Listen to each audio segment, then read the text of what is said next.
be looking at a fryer. We just walked in.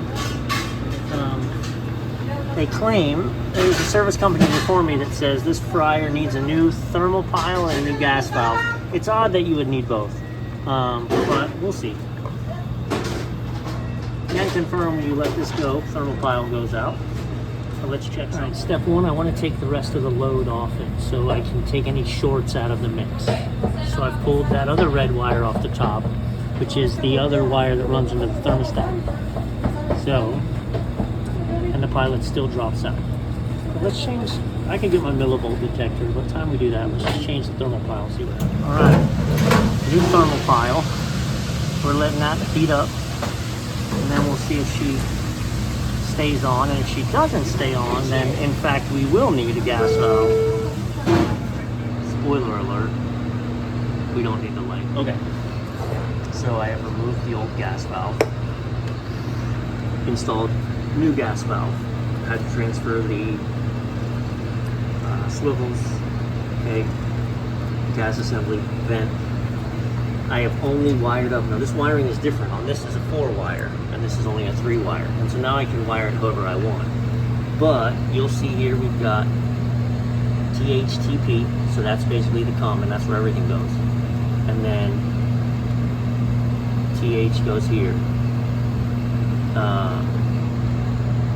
So what we're gonna do, this is what keeps the pilot open.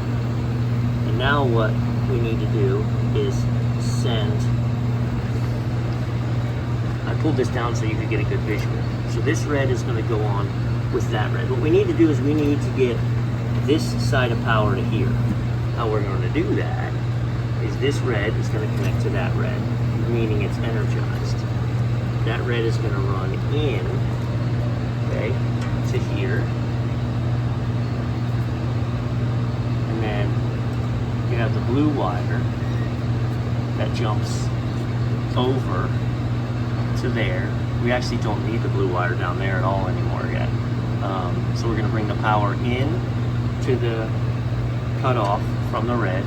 It jumps over to the blue and it comes out from the brown. So in theory, if I put my red here and my brown there, my high limit should interrupt the thermostat, not the pilot. There's different ways to do it. This will be the simplest way to do it.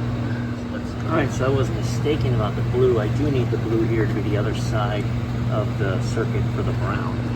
So now when we turn the pilot to on and the thermostat calls, fire baby. So fryer 3 over here is jumping. Fryer 4 is not recognizing this probe. Listen, there may be so much wrong with this fryer, I'm not going to go crazy with the probe.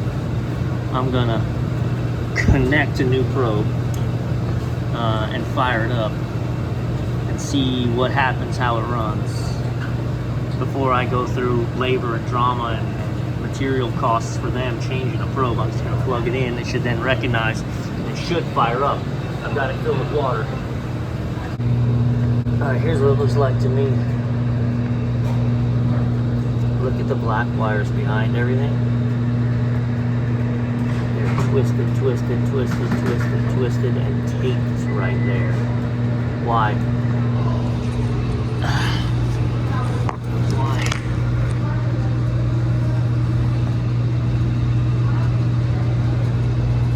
Right, so it's that connector right there. I need to get that connector pulled out so I can set the wires on the back side, so I can straight line this. All right, so I'm direct wired in a new probe. I didn't like that connection. I didn't trust it anymore. So I've wired in a new probe and she's still not recognizing. So that could just be this. It could be the board up there. I don't know, I think I have one of these in the car.